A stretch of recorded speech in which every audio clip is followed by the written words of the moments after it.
जिसको खुश्क खांसी आ रही हो, इस तरह 1 गिलास दूध लें, ठीक है, गर्म हो दूध, 1 गिलास लें, उसके अंदर आप 2 चम्मच देसी घी डालें और उसको उसमें अच्छी तरह फेंट लें और फिर उस गर्म दूध को चम्मच से साथ साथ हलाते जाए और साथ साथ एक एक सिप लेके आप उसको पीते जाएं। अच्छा, जैसे ही ये देसी घी चिकनाई है,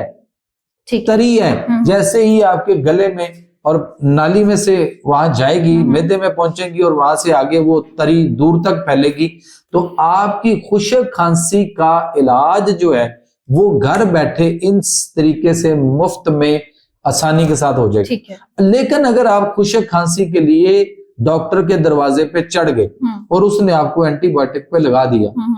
फिर साथ स्टीरॉइड पे भी लगाएगा और फिर आप दमा के मरीज बना दिए जाओगे।